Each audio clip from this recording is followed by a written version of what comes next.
Nusi enggak, karena masuk TV sih dia. Kalau ada kamera nih.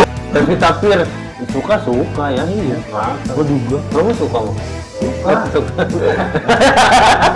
Karena pertanyaan kamu sudah mulai gimana?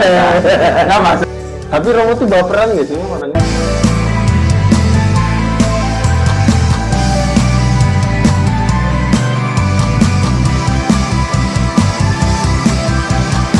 Si profesi.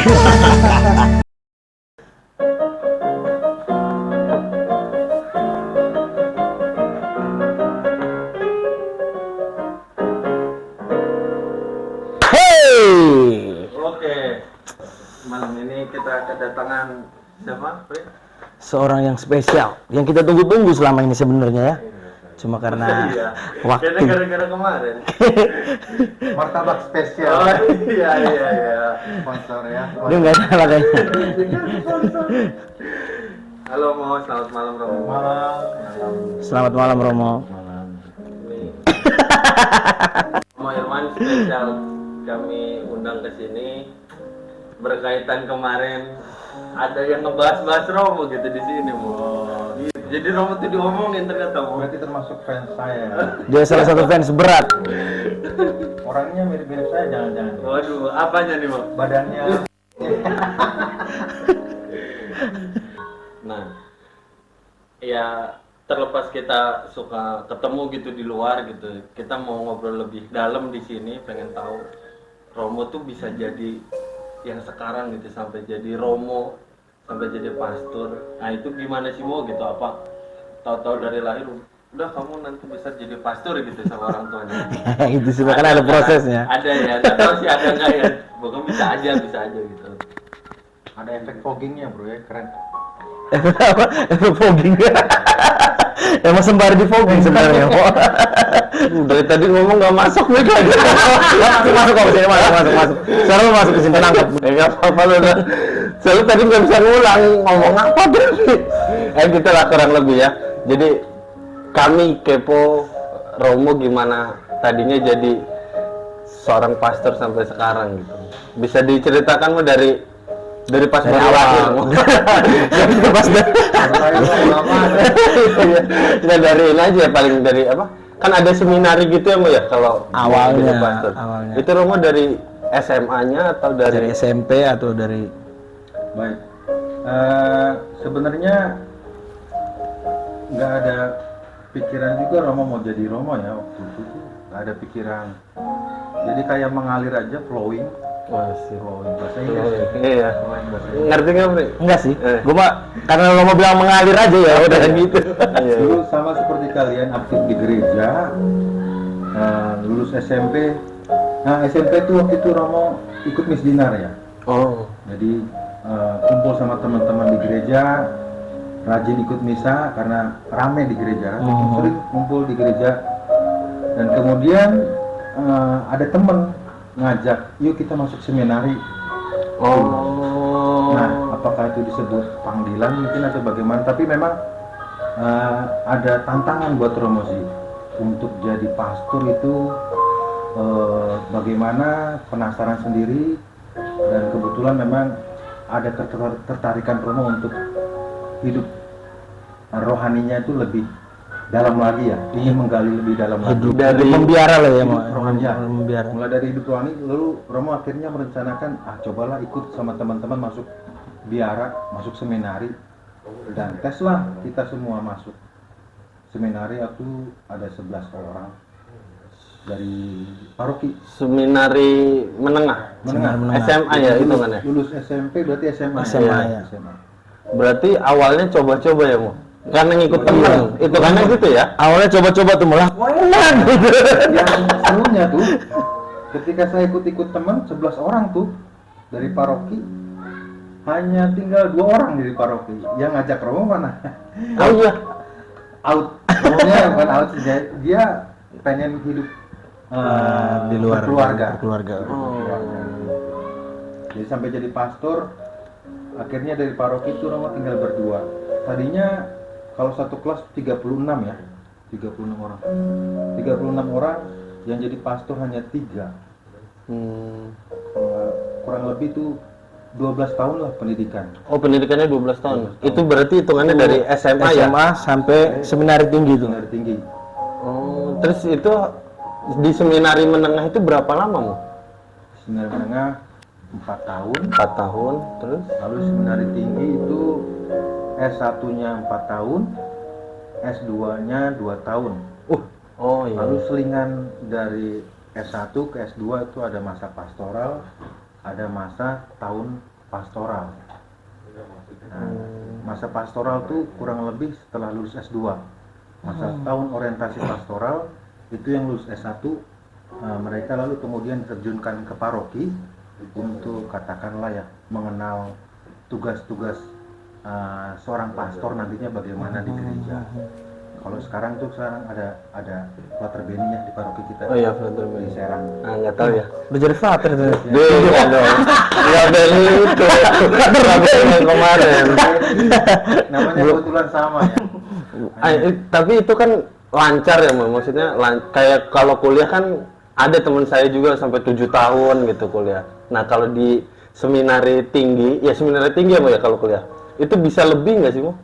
Jadi nggak mesti Kalau waktu angkatan Romo sih masih ada semacam keringanan ketika dia menunda tesis, skripsi itu diberi keringanan 1 semester sampai 2 semester. Nah sekarang aturan yang Romo dengar dari adik-adik Romo yang di Frater itu kalau nunda skripsi, nunda tesis itu out dari seminari. Nah, itu tantangan yang bagus menurut Romo itu sih biar mereka kan disekolahkan oleh kuskupan, juga itu uang kuskupan, jadi benar-benar ketika mereka menjalani panggilan itu ya harus belajar, benar-benar ditekuni. Juga ada standar indeks prestasi di sana kalau nggak salah 3 ya, indeks prestasi minimal 3. IPK ya? Oh minimal 3. Wow. Di bawah itu angkat koper. Oh berarti itu dari SMA seminari menengah itu udah dibiayain sama kuskupan.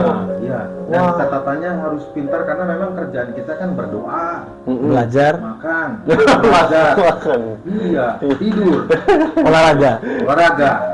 Nah, makanya tuntutannya harus begini nih.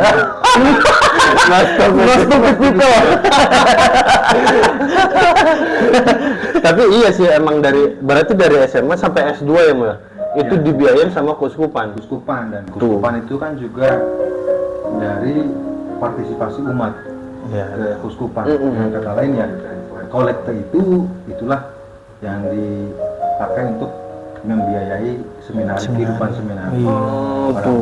Ini dari SMA sampai S2 dibiayain. Kamu harus berterima kasih kepada kamu semua yang Sama-sama. Maksudnya ketika ngasih kolekte. Oh ya, itu ngasih terus saya. Ngasih selalu. Kalau nominalnya kan orangnya tahu tapi selalu ngasih. Iya. Sekian persen untuk kehidupan gereja, seminari. Sekian persen untuk kehidupan kuskupan. Tuh. Max mau nggak tuh masuk seminari? Dia mumpung ada Romo. Enggak ya? Gimana kakaknya? Udah tahu happy people. Sisa. Berarti Romo kuliah S2 ya hitungannya? Ya, semua standar, semua. Oh, semua pastor. Wajib. Jadi filsafat itu 4 tahun, lalu 2 tahun teologi. Tapi ada nggak boleh nggak mau orang di luar dari kayak frater gitu sekolah filsafat teologi itu bisa? Boleh. Jadi ada misalnya katakanlah umat yang mau belajar filsafat teologi itu bisa ikut ikut belajar bersama kami. Kalau mereka tuh katakanlah karena ketertarikannya untuk di bidang itu, kalau kami memang diwajibkan karena ilmu kami memang ke sana arahnya untuk kehidupan menjadi pastor, menjadi imam gitu kurang lebih gitu. Sambil ngerokok ya, Bro? Iya, boleh, Mo. Filsafat. Nah, kalau filsafat itu kan kayak apa ya? Kayak apa sih? Oh, saya nggak tahu. Ya, pengen nambah coba nggak tahu. Filsafat itu apa sih? Apa filsafat itu apa ya, Mo? Filsafat. Kalau makanya kalian sebenarnya harus berangkat Karena kita ada Wow. Iya iya. Nggak, siapa tahu nih yang nonton kan.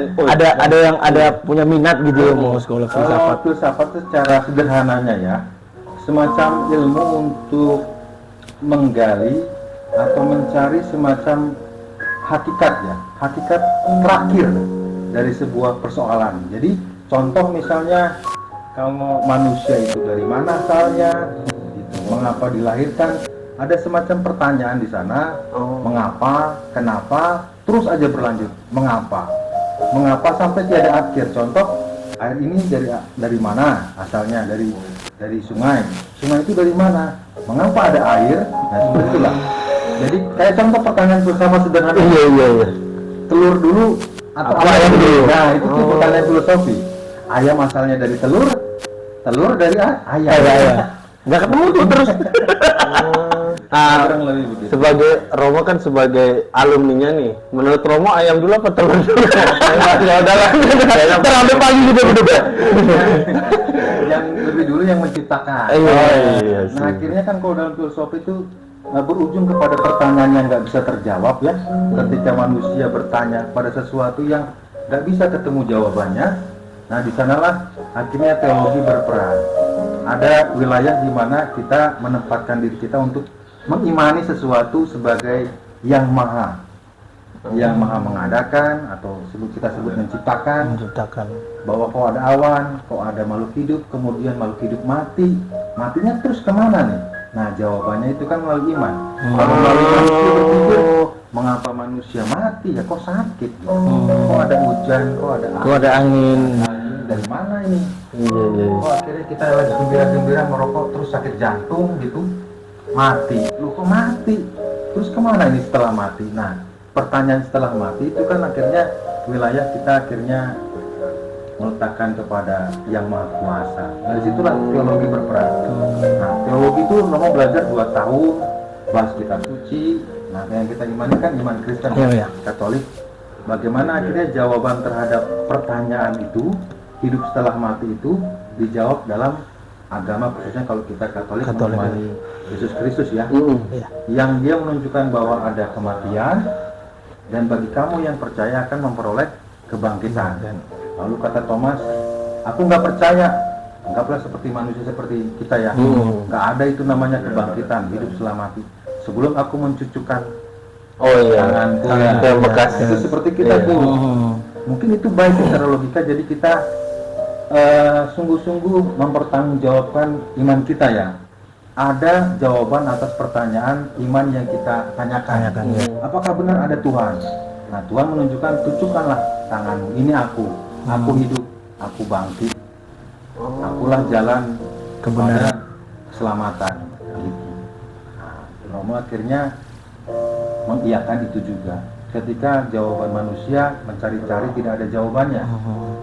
Disinilah wilayah yang maha kuasa itu ada gitu. Oh iya. Lebih dari sedikit ini, yang sedikit ini loh bro.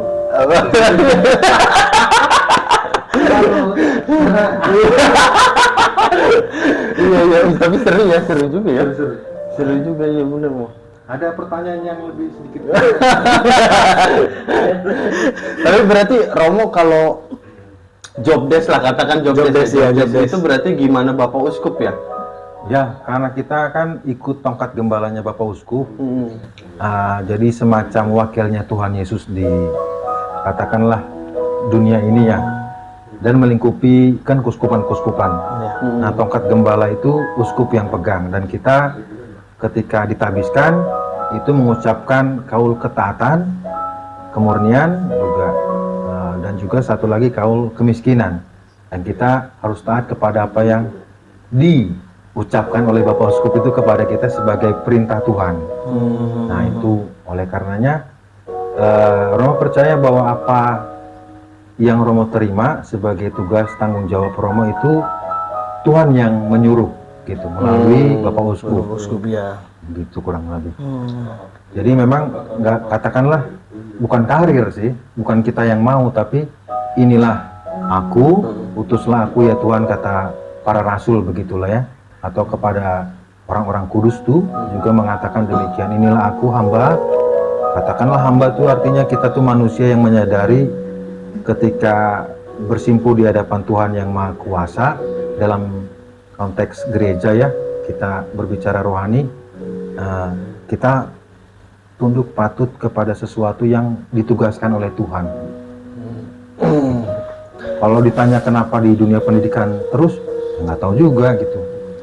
Nah yang lucunya, Romo merasa itu bukan orang pintar, meskipun di sini bicaranya di sini harus orang pintar ya. Karena Romo merasa bukan orang pintar, tapi itulah yang keunikan Tuhan, merasa bahwa ya misteri ya. Kamu tugas di sini, di sana dengan pengalaman yang Romo alami, kok orang seperti saya gitu bisa di dunia pendidikan yang katakanlah harus mencetak, menciptakan orang-orang nanti bermutu tinggi juga, katakanlah ya, bahwa apa yang Romo kerjakan di tempat-tempat itu harus bisa mencerminkan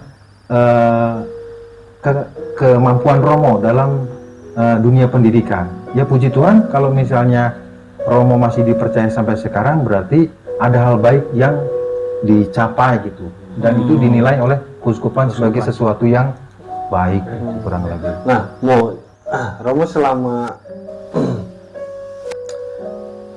jadi Romo atau sebelum jadi pastor lah, ada nggak sih Bu? Kan gejolak gitu kayak, ya kan laki-laki lah. Pertanyaan kamu sudah mulai gimana? Nah, maksudnya kayak apa? Kan kalau pastor itu nggak boleh menikah kan ya? Itu kenapa semua itu dulu deh? Kenapa nggak boleh menikah dalam ajaran Katoliknya?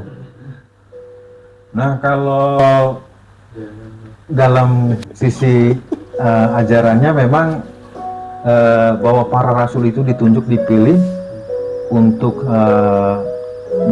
katakanlah mengikuti Tuhan Yesus. Dalam kitab suci kan dikatakan, tinggalkanlah orang tuamu, adikmu, kakakmu, jangan menoleh ke belakang, ikutlah aku. Nah begitu ya, kurang lebih itu diiyakan oleh para rasul. Contoh yang lagi menebarkan jala tuh salah satu para rasul, ketika ketemu, ikutlah aku, kau akan menjadi penjala manusia. Siapa namanya? Nah itu dia. Petrus. Simon Petrus. Oh, jadi itu apa, sampai akhirnya di Maget tunggu. Siapa namanya? Udah mau jawab Yudas lagi. Nah itu balik lagi.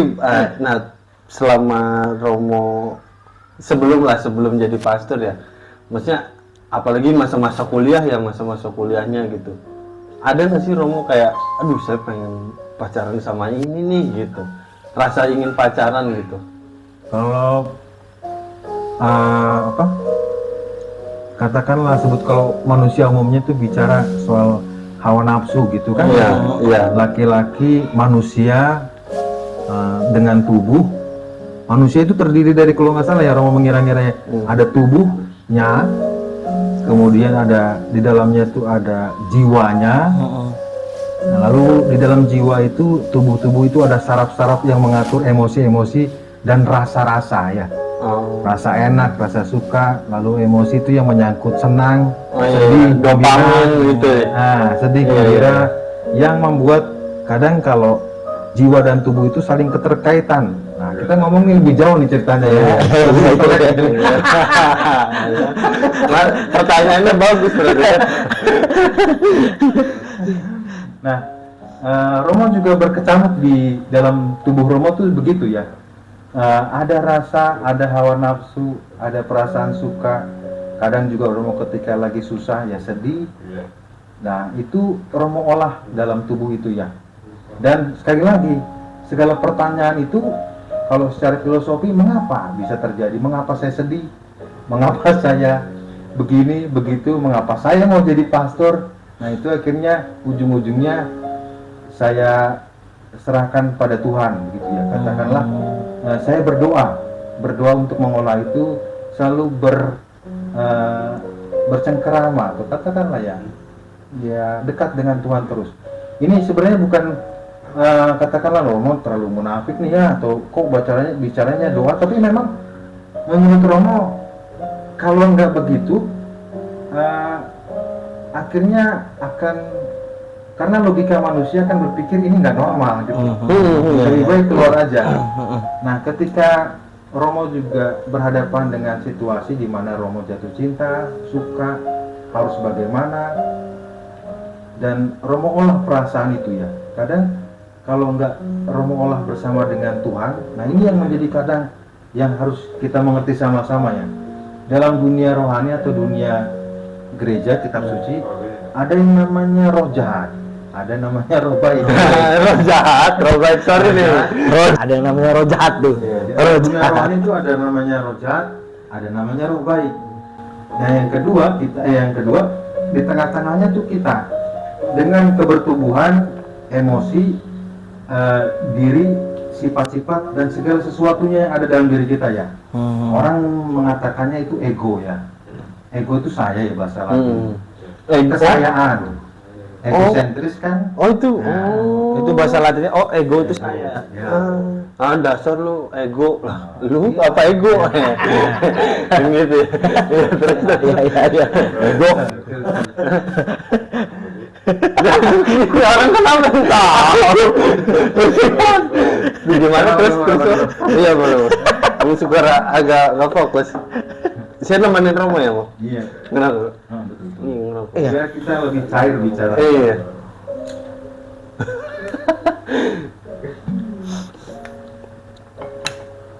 Nah, sambil ngomong ya.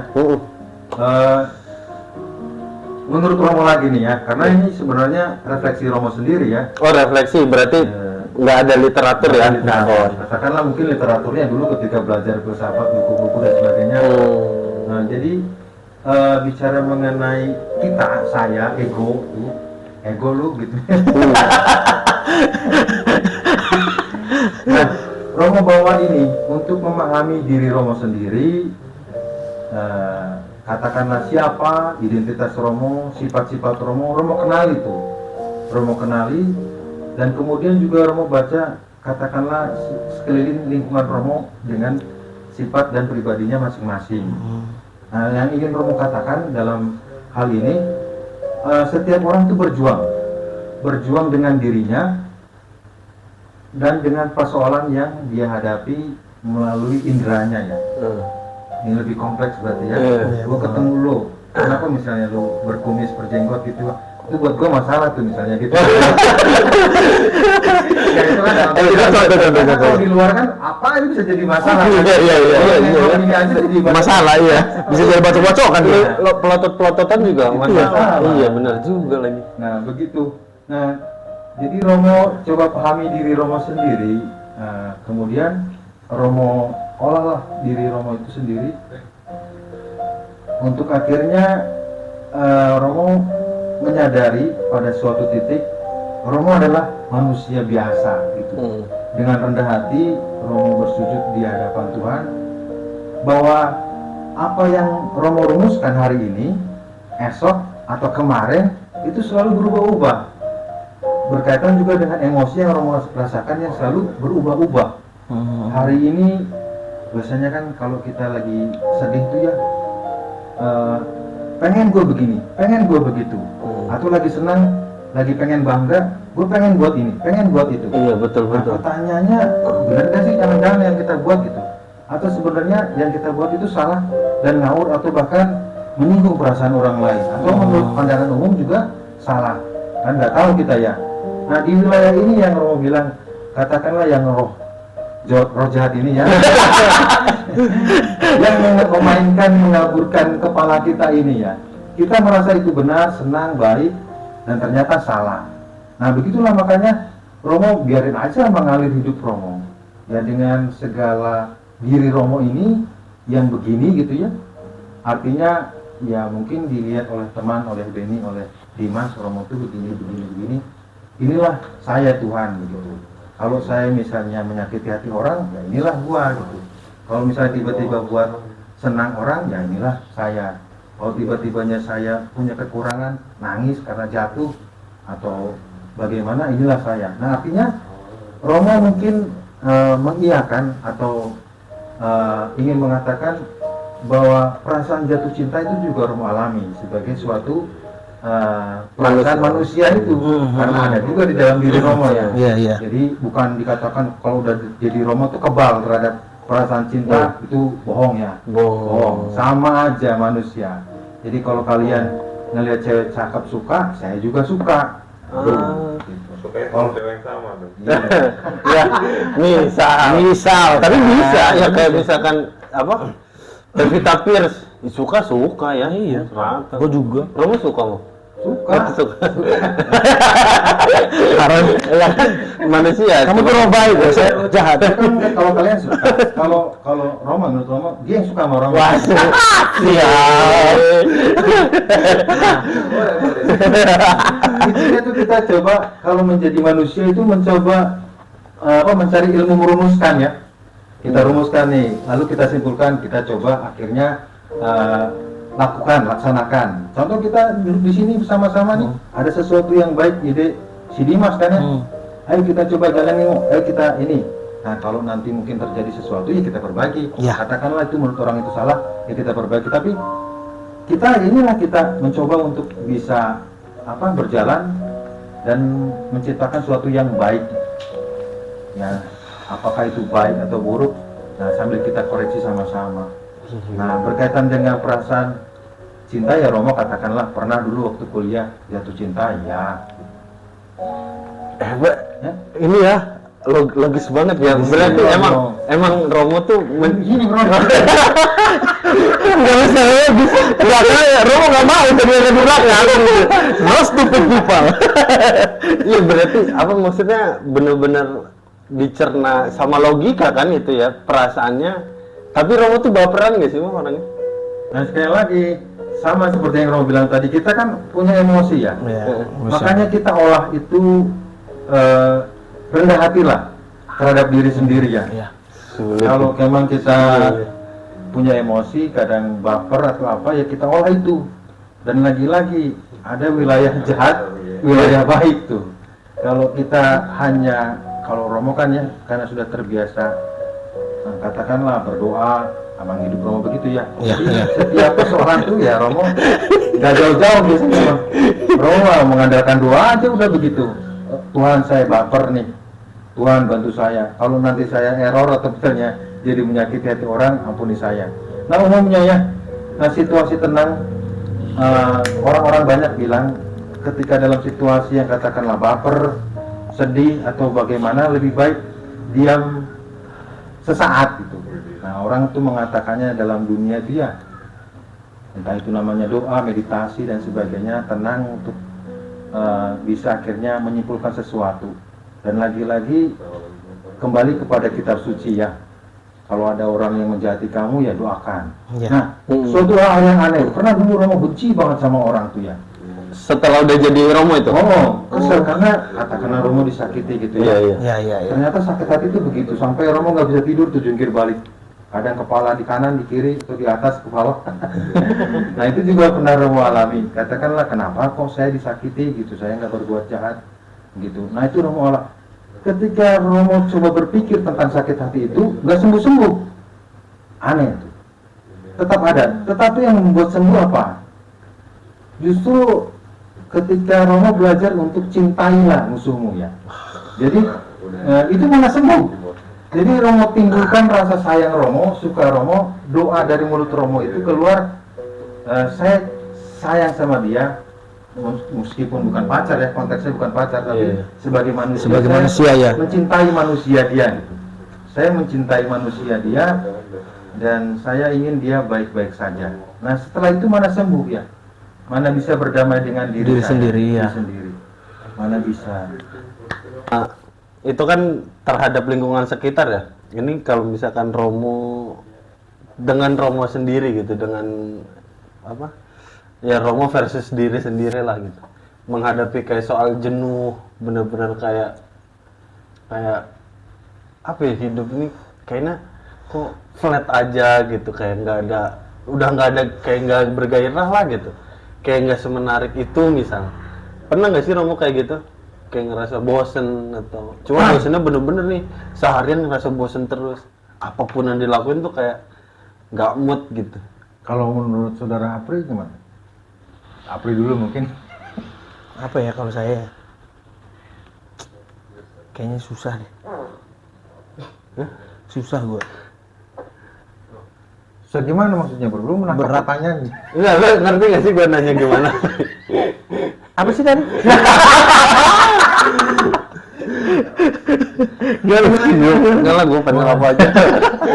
Menghadapi Perasaan perasaan jenuh gitu. Kan kalau Kalau Romo ya, jenuh kalau Romo kan dari lu nanya kan gimana cara Romo buat menghadapi ini perasaan jenuh atau gimana? Soalnya Romo kan bilang dari saya dulu ya. ah, Dalam konteks apa dulu jenuh nih?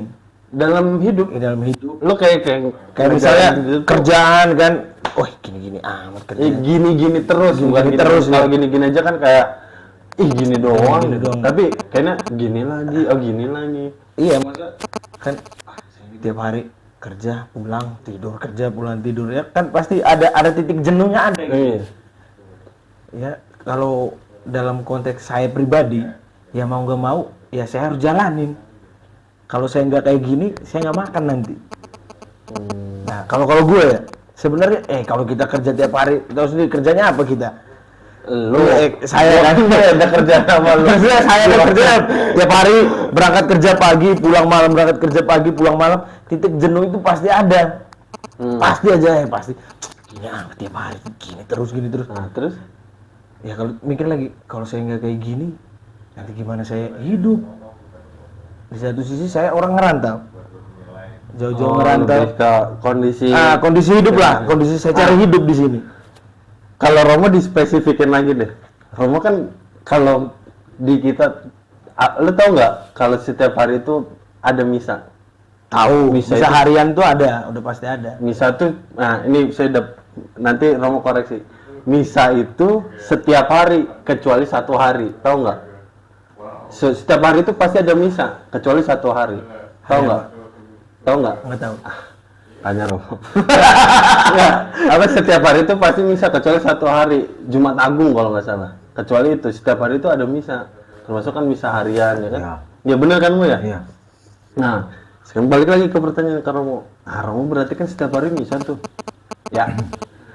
Apri aja suruh misa seminggu sekali agak males gitu. Romo ada nggak sih Mo misalnya jenuh juga gitu kayak misa lagi kan misalkan gerakannya gitu-gitu ya. Maksudnya gitu lagi gitu. Udah emang begitu gerakannya. Semua ibadah lah sama lah gitu. Nah, Romo jenuh nggak sih? Kalau dibilang jenuh sih enggak. Karena masuk TV sih lihat. Kalau ada kamera nih. Jujur Romo. Enggak jenuh. Sudah emang panselnya bagus ya Romo ini. Nggak ada obat. Nggak ada obat. Nah kalau menurut Romo sih, karena Romo belajar teologi filsafat, lalu mengimani Tuhan, kurang lebih dari Romo dibaptis sampai sekarang, dan lebih khususnya menjalani kehidupan seminari. Di sana Romo menggali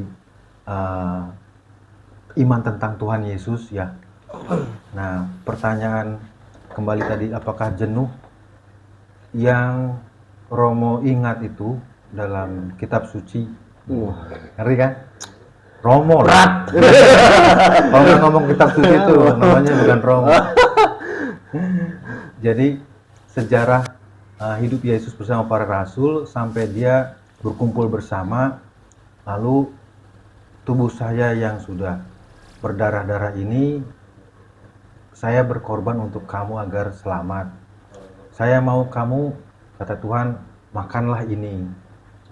Nah, zaman perjanjian lama Allah kan meminta kurban atas dosa tuh ya. Biasanya orang mengorbankan sesuatu atau binatang dalam perjanjian lama. Tradisi Yahudi, domba-domba itu dikorbankan.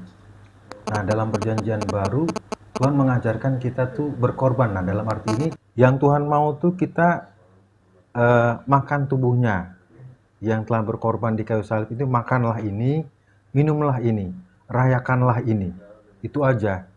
Dan Romo karena terbiasa hidup begitu dan mengimani Tuhan begitu, dan dengan cara menghidup itu iman Romo terjaga begitu. Romo pernah tuh 2-3 hari nggak misa, itu kayaknya bukan diri Romo gitu. Seperti hidup itu begini-begini, tidak bersama dengan suatu pembimbing yang biasanya menguatkan Romo gitu. Tapi ketika Romo merayakan Ekaristi, itu makan tubuh itu dengan segala tata cara liturginya, itu kan artinya kita memuji muliakan Tuhan ya, menyembah Tuhan. Nah, ada efek khusus yang kita terima, rahmat yang kita terima. Nah, artinya kurang lebih lah begitulah. Maka kalau katakan apakah itu jenuh? Enggak, karena Romo mengatakan dengan makan tubuh itu, merayakan itu, Romo merasa lebih hidup gitu. Hidup lebih hidup. Menjadi hidup lebih hidup. Kurang lebih begitu. Menjadikan hidup lebih hidup. Tapi Min,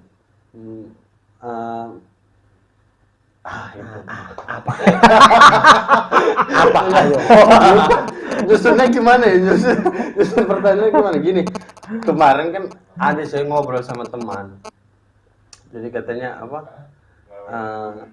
Kata dia kalau sebelum tidur itu berdoa, ya kan? Nah cuma kemarin saya mau nanya tuh ke dia, cuma kan nggak kompeten ya. Biasa. Dia juga nggak bisa menjawab. Betul, sisi lain kan emang akhirnya emang diajukan pertanyaan itu, cuma ya ya gitu. Jadi dia ya itulah yang di video sebelumnya lah ya. Nah, Romo mungkin udah nonton ya, udah subscribe juga sama Romo tuh nonton.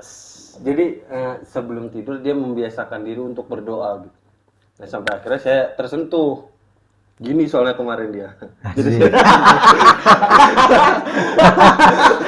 Sambil gini dia. sambil gini. Tersentuh dong.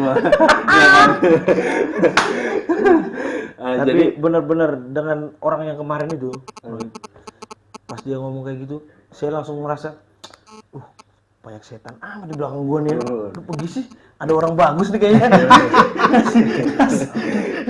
ngasih sarana buat bagus sih kayaknya. iya, itu kan sharingnya kena lah.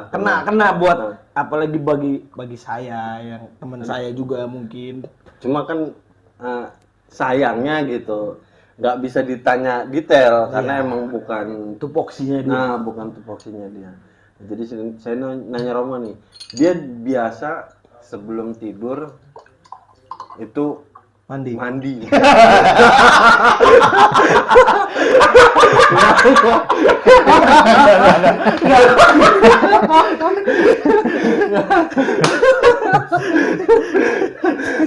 Berarti ada kelainan anak ini. Betul, karena kan mau tidur dia bersih-bersih badan dulu, mandi. Nah setelah mandi Tidur. dia akhirnya berdoa. Sampai akhirnya kan kayaknya bagus nih gitu. Saya juga pengen nyoba itu, tapi ada tapinya nih. Mungkin dia pas setelah mandi mau tidur itu dia nggak ada kesibukan.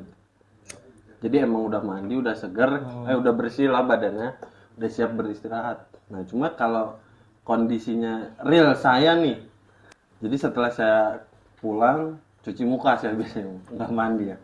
Nah terus saya udah di kamar nih, udah pengen tidur, cuma kan saya punya anakmu, jadi masih bayi lah, masih 1 bulan. Shift malam tuh. Ya, jadi harus jaga anak saya lagi nih, harus ngegendong dong. Ini ceritanya mau nanti. Soalnya yang tahu istri di rumah. Ceritanya sih gendong anak, detailnya kan kita nggak tahu. Iya, kita kan nggak tahu di rumah. Jaga ikut ngegendong. Jadi dia ini kan melakukan itu melakukan doa sebelum tidur. Nah saya pengen kayak gitu, saya pengen sebelum tidur itu doa. Tapi kadang saya udah ngantuk tuh pas gendong bayi, jadi pas sudah saya taruh bayinya, saya langsung tidur akhirnya. Karena kayaknya bahkan mungkin lupa lah gitu kalau emang harusnya doa dulu gitu.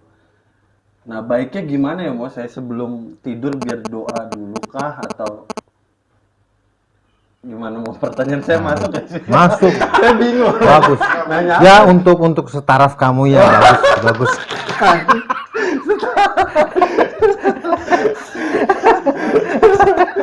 Taraf dong. Selevel kamu. Gimana? Mo? Baik, jadi kita bicara tentang doa nih sekarang. Doa. Nah, kalau doa itu kan berarti sederhananya Mm-mm. itu bentuk komunikasi kita dengan Tuhan. Nah, juga arti lainnya ketika kita mau berdoa berarti mengiyakan, mengamini keberadaan Tuhan Allah gitu. Bahwa Tuhan Allah itu ada, bahwa Tuhan Allah itu penolong, bahwa Tuhan Allah itu membantu. Tinggal cara kita bagaimana berkomunikasi. Nah, cara yang biasa adalah dalam kondisi keadaan yang kita tidak ada gangguan. Umumnya kita mau berdoa itu baik, ada waktu, ada tempat yang kita khususkan untuk berdoa. Misalnya ada salib di situ, atau misalnya kalau di gereja kita datang ke gereja masuk, ada Bunda Maria, kita berdoa di depan patung Bunda Maria gitu, atau di Gua Maria, itu kan cara yang biasa ya. Atau ketika lagi orang nggak ada, kita mau duduk sunyi, tenang, berdoa. Nah itu kalau cara yang biasa, kita atur bisa secara pribadi atau bersama-sama, misalnya dalam perayaan sakramen misalnya. Nah kalau cara yang luar biasa berarti di luar dari yang biasanya. Biasanya ya. Nah artinya dalam situasi apapun kita itu bisa tetap berdoa. Nah maksudnya apa? Maksudnya hati kita itu selalu berkomunikasi dengan Tuhan dalam situasi apapun ya. Dalam situasi apapun artinya contoh nih, orang kedorong jatuh ke depan jurang, pinggir ya, Pinggir jurang. pinggir jurang. Tangannya kan satu, pegangan atau dua. Ya nggak mungkin dia buat tanda salib ya. Iya. Kalau buat tanda salib pasti jatuh. Nah itu kan luar biasa itu kan. Keadaannya kan luar biasa ya. Makanya ya Tuhan tolonglah saya dalam hati. Nah dengan cara-caranya dia berdoa. Nah kemudian dia meminta untuk diselamatkan. Nah misalnya ya dengan keterbatasan kita tiba-tiba ada ranting di situ kita lihat di mana. Kemudian kita bisa memanjat akhirnya yang menurut akal manusia itu mustahil, tapi wajar, ya. bagi Tuhan tidak ada yang Tidak ada yang mustahil. Selamatlah dia, contoh. Misalnya ada mobil jalan nih, wah mau nabrak saya Tuhan. Tiba-tiba ada mobil dari sebelah lain menabrak dia, jadi dia nggak ketabrak. Iya. Nah, dua orang itu celaka. Mungkin dua orang itu nggak berdoa kali. Nggak tahu juga. Jadi tiba-tiba akhirnya mereka yang tabrak. Mereka yang tabrakan. Selamat yang berdoa. Nah, yang ingin Romo sampaikan, situasi apapun tuh kita bisa mengarahkan hati kita kepada Tuhan. Entah lagi duduk, berdiri di mobil, misalnya pun nggak buat tanda salib. Nah, kalau Romo ingin mengupayakan, jangan malu untuk, atau ingin mengatakan dan juga mengajak, jangan malu untuk membuat tanda salib gitu. Nah, seleti-letinya misalnya kita diikat atau bagaimanapun nggak bisa bergerak, ya tetap doa itu terpancar dari hati ya. Sebenarnya doa itu kan ungkapan iman. Bahwa saya percaya ada penolong saya, Tuhan tolong saya. Dalam keadaan kita tidur bagaimanapun karena lelah dan sebagainya. Karena itu ada sesuatu yang luar biasa, katakanlah situasi yang bukan biasanya. Biasanya ya. Ya berdoa bisa kapanpun, dimanapun, sedang apapun. Sedang nyapu pun, sambil nyapu itu juga, atau katakanlah dengan bekerja yang baik, melaksanakan sesuatu yang baik, itu bisa dikatakan sebuah doa. Bahwa kerja itu adalah sebagai bukti dari imannya. Kata Santo Paulus kalau nggak salah ya, iman tanpa perbuatan adalah mati. Mati. Paulus atau Yakobus tuh, Romo lupa juga. Kalau Paulus Servasius. Paulus Servasius. Nah, ini mau tapi di ada nggak sih aturannya gitu, kayak berdoa tuh minimal sehari sekali lah gitu, atau sehari 2 kali atau berapa, ada nggak sih aturan gitu? Kalau berdoa sih nggak ada aturannya. Mm-mm. Mau kapanpun kita berdoa, tapi diharapkan bahwa komunikasi dengan Tuhan itu tidak terputus gitu. Nah, tapi balik lagi mau ke yang tadi awal. Teman saya ini dia disarankan emang berdoa sebelum tidur gitu. Kalau doa itu bisa kapan aja, terus makna doa sebelum tidur tuh apa ya? Maksudnya apa emang sebelum tidur kita berdoa sebelum tidur gitu atau apa sih gitu? Kenapa dia Kalau sebelum tidur? Romo juga senangnya doa sebelum tidur. Heeh. Yang pertama bahwa katakanlah kepada konteks besok kita itu mati atau hidup nggak tahu ya. Oh. Bisa jadi kalau kita merem itu juga besok mati itu nggak tahu. Yang kedua intinya tuh kan kalau kita berdoa ya ke depan itu kita nggak tahu bahwa apa yang kita alami sekarang kita tahu, tapi bahwa besok yang terjadi apa kita nggak tahu masa depannya. Itu yang wilayah Tuhan lah di sana. Nah, pada malam-malam itu, apa yang Romo rasakan hari ini, sekarang ini, itu Romo lihat. Nah, ketika Romo lihat, apa yang menjadi rahmat Tuhan itu Romo coba hitung gitu.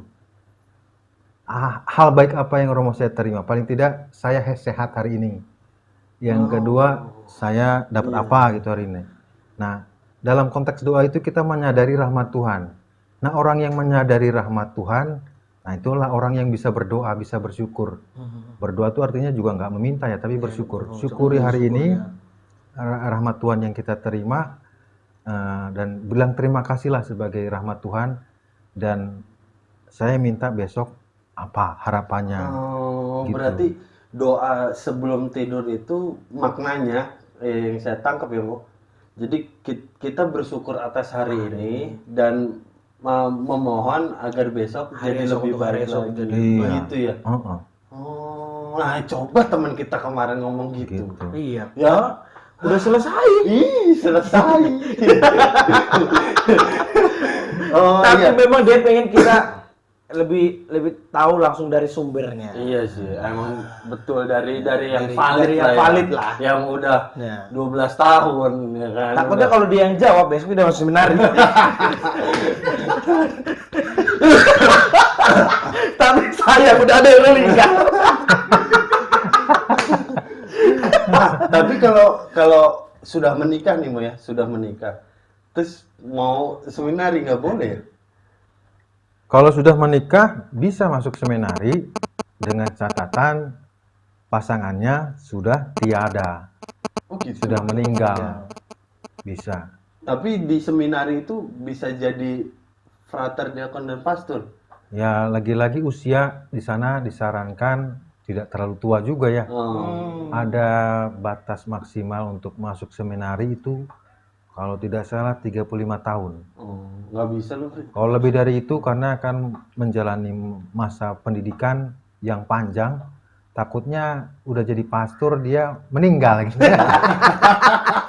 Udah tua. Tua. Tapi itu jarang terjadi ya. Bu? Jarang terjadi. Jarang banget terjadi. Kalau soal sombong nih. Jadi teman saya ada nih Mo. Jadi kalau kan habis ngumpul nih, terus dicabut. Wih, cabut dulu lah. Terus dibilang, hati-hati. Iyalah. Itu sombong kan sih Mo? Enggak ya? Kadang-kadang kesel kita. Kan kita niatnya baik ya, hati-hati gitu. Kan nggak tahu loh di jalan tiba-tiba. Kemarin diomongin. Iya. Itu pas dikasih tau, hati-hati ya. Iyalah gitu. Kan kesel gitu ya. Ini inisialnya siapa inisialnya? Inisialnya U. Oh. Nggak ada U-nya lagi. Nggak ada U-nya sama sekali. Biar dia pikirnya, oh, Oh, iya, gua. terakhir. Mantap. Pas banget ya, pas terakhir. Emang keren ya pemain Terakhir bola? itu oh ini mau nanya ini nih. Jadi kita kan kadang ngelakuin sesuatu kadang menurut kita benar gitu, kadang menurut kita benar, tapi kan belum tentu orang lain nganggap itu benar kan ya.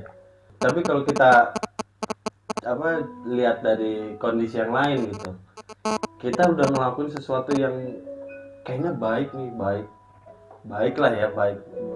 Terus orang itu ternyata sakit hati sama apa yang kita perbuat gitu. Jadi kita nggak tahu kalau ternyata kita tuh salah, tapi ada orang yang sakit hati. Nah, dalam hukum gereja Katolik Ngeri ya. Ngeri Nggak perlu sampai sejauh itu. Bahasanya gimana? Ya menurut Romo lah. Menurut Romo. Dalam gereja. Bahasa lu ketinggian. Maksudnya kayak gini sih. Iya, jadi gue kayak pengen yang berwibawa gitu omongannya. Ah itu menurut Romo gitu. Menurut Romo, ketika saya melakukan sesuatu yang menurut saya benar dan orang lain sakit hati, berdosa nggak sih saya mau gitu? Maksudnya, ya saya aja nggak tahu kalau itu salah. Lu mau nambahin dulu nggak? Menurut lu Romo dulu. dulu lah. Romo dulu. Kalau menurut saya pasti ya udah terserah. Nah, lagi-lagi dari kitab suci nih kita gali ya. Ada Tuhan Yesus. Kemudian ada pengikut Yesus. Pengikut Yesus yang mencintai Tuhan Yesus, rela mati untuk Tuhan Yesus, dan ikut dan senang dengan Tuhan Yesus. Yang kedua, ada kaum Farisi katakanlah ya, ahli Taurat yang tidak senang atau kaum yang katakanlah tidak senang dengan Tuhan Yesus, kelompok. Jadi ada dua kelompok. Satu mencintai Tuhan Yesus, yang satu membenci Tuhan Yesus. Yang kelompok yang lain ini, yang ingin Tuhan Yesus mati. Nah, namun yang kita bisa ambil tarik dari hal itu, bahwa kehidupan tuh begitu gitu.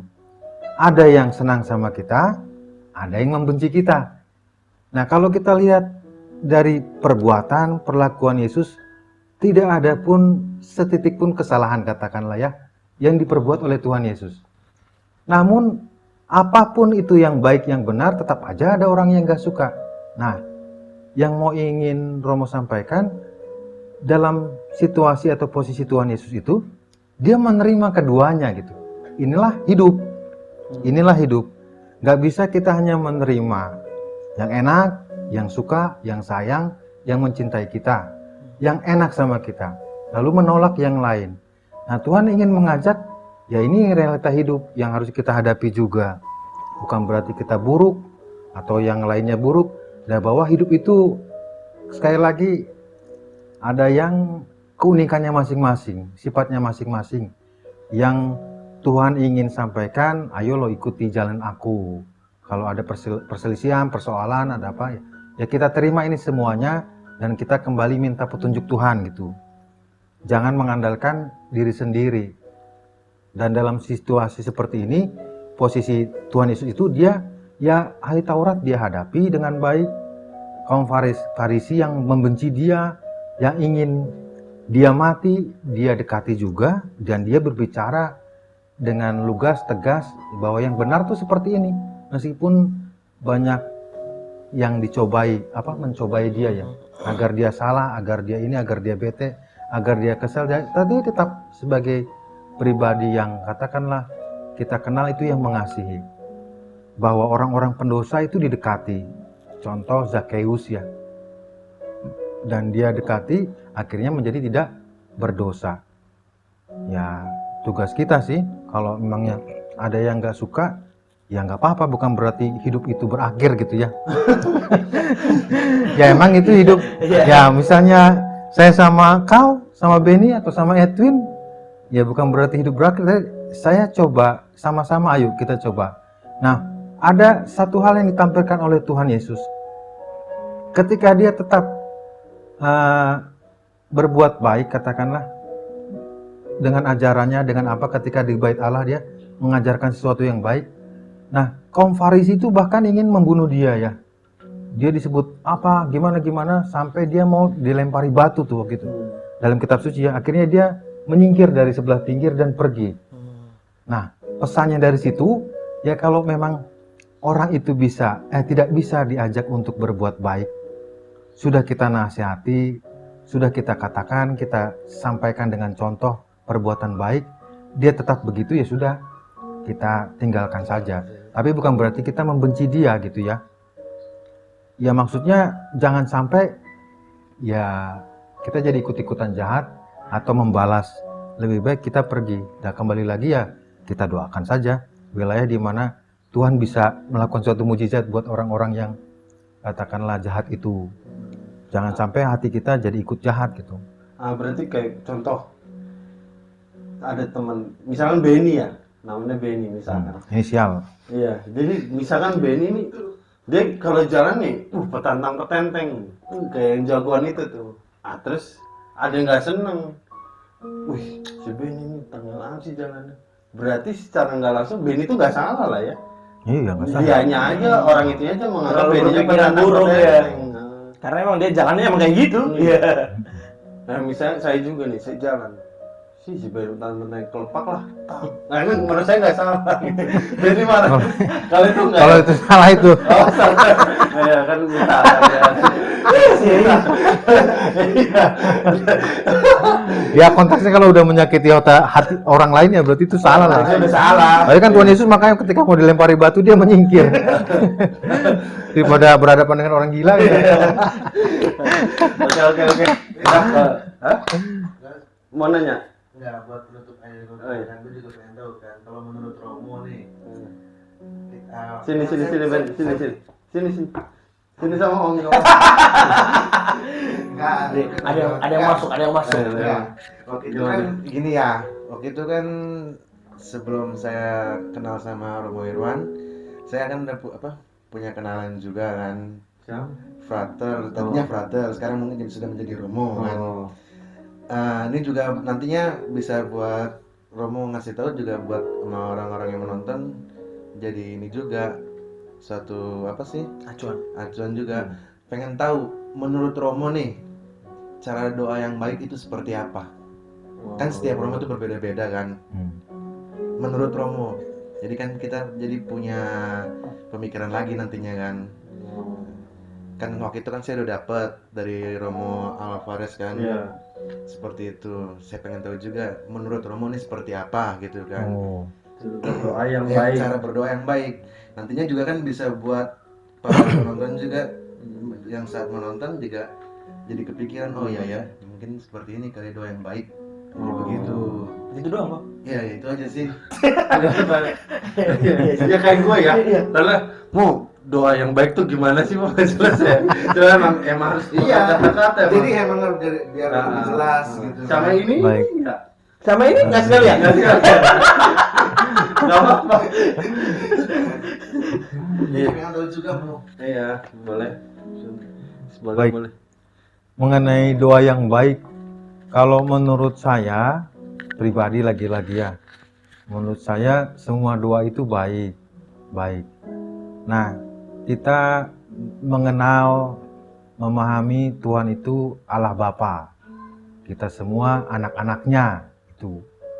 Artinya bahwa Bapa yang kita kenal ini kan dalam pribadi Yesus Kristus Bapa yang penuh kasih. Caranya saya, caranya dia, caranya si Dimas atau cara siapapun berdoa, Tuhan mengenal diri kita masing-masing dengan sifat kita, karakter kita masing-masing, dan juga mungkin cara menyampaikannya juga berbeda-beda gitu. Saya menyampaikannya begini, si Afri begitu, si Dimas begitu. Nah inilah anak-anak saya, mungkin ya kalau kayak saya jadi bapak ya, karena saya mengimani ya Allah Bapa itu Maha Kuasa itu kita ini semua anak-anaknya, ciptaannya gitu, dan mengasihi kita semua. Yang ingin Romo tekankan bukan persoalannya saya berdoa, tapi hati yang menyadari rahmat Tuhan itu. Hati yang menyadari rahmat Tuhan, artinya Tuhan itu ada dalam diri saya, membantu saya, dan baik adanya kalau setiap saat. Artinya panjatkanlah hati kita itu, permohonan doa itu dalam setiap saat kita hidup gitu. Kita mau tidur, Tuhan terima kasih, meskipun hanya merem-merem, atau Tuhan terima kasih atas pekerjaan ini. Sambil makan, terima kasih Tuhan. Nah setiap saat itu kita mengarahkan hati kepada Tuhan, berkomunikasi dengan Tuhan, dekat dengan Tuhan. Nah itu yang menurut Romo baik. Bukannya saya begini, besok enggak gitu. Tapi dalam setiap situasi kita menyadari rahmat Tuhan, artinya kita menyadari kehadiran Tuhan itu artinya.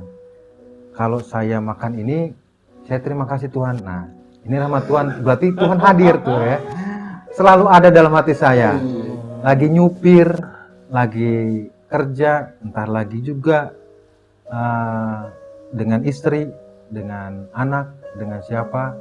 Anak ini imut, anak ini baik, ini dari Tuhan. Misalnya anak lu ya, nah ini kan rahmat Tuhan, gitu misalnya. Ini juga. Kurang lebih begitulah. Bukannya harus kita begini, harus begitu, harus begini. Sekali lagi dalam setiap situasi ada yang cara biasa tadi kan, kita duduk, bahkan berlutut, bahkan juga kalau saya sesekali saya ada salib di depan, saya berlutut, dan juga kalau malam itu saya mencium salib. Lalu saya mengatakan, Tuhan kasihanilah aku orang berdosa ini. Dalam hati Romo ya, Tuhan kasihanilah aku orang yang berdosa ini. Berarti apa? Dalam hal berdoa itu nggak ada salah, nggak ada salah ya. benar. Selama emang kita berkomunikasi sama Tuhan, gimana pun caranya itu baik. Wah, luar biasa. Jadi buat yang mau bertanya lagi silahkan hubungi nomor di bawah ini. Datang langsung ke alamat ini, pakai alamat di bawah. Lagi live itu tuh. Barang. Kalau butuh barang-barang elektronik ke sini. Sini. Nah, nih. Sini. Kalau butuh material ke sini. Kalau butuh material ke situ. Ditunggu endorse-nya yang material, yang material. Apalagi nih marketingnya keluarin semua, marketingnya keluarin semua. Yang butuh miras nih orangnya ada di sini. Kacau. Oke. Seru. Ya, Nggak ada, berarti udah. intinya semua doa itu menurut Romo apa? Baik. Itu baik ya. Baik. Mau apapun caranya, Didengarkan Tuhan. situasinya apapun, semuanya baik. Luar biasa sekali. Jadi Pengen tahu. kayak di motor juga misalkan lagi apa gitu kan. Lagi jalan. Kayak misalkan kita kayak pribadi lah. Dulu kayaknya pernah ngomong sama orang, tapi lucu sih. Saya emang lucu sama orangnya. Nah, terus jadi naik motor nih mau berangkat kerja nih, terus awan tuh mendung. Dalam hati, ya Tuhan, tolong jangan hujan. Iya. Iya. Aku rasain tadi. Padahal tadi lo naik mobil. Enggak, aku Oh, enggak? pas tadi siang. Siang jam 1. Itu motor hujan, aku bawa triplek 200 lembar. Kalau basah, Itu basah, triplek nggak kepake. Aku minta sama Tuhan, tolong jangan hujan dulu. Aku bilang, memang sebentar hujan, bukan hujan, gerimis sedikit, hilang. Wah, Aku doa terus. luar biasa Bang Benny. Aku Saksian. rasain sendiri. The best. Seharusnya kita hadirkan tadi kesaksian. iya. Oh, pas lagi. Harusnya tadi kita ada kesaksian. Luar biasa. Terima kasih banyak Romo. Terima kasih Romo. Terima kasih. Terima kasih. Dengan kedatangan Romo ke sini. Subscribe saya makin banyak. Subscribe. Kami makin banyak punya ide yang bagus. Lebih ke wawasan ya Wawasan, ya. dalam perihal berdoa, semoga ya kita juga makin yakin lah, Yakin, terutama Afri ya sobat Iya. kita. Mudah-mudahan. Malah lo doain gua. Dia melihat. Oke. Makasih ya Romo. Makasih Romo. Makasih juga. Terima kasih banyak. Terima kasih, brother. Oke. Oke, tutup baik. Edi lagu. Udahlah. Oh, yuk. Mau nyanyi? Oh, enggak. Udahlah. Si Profesi.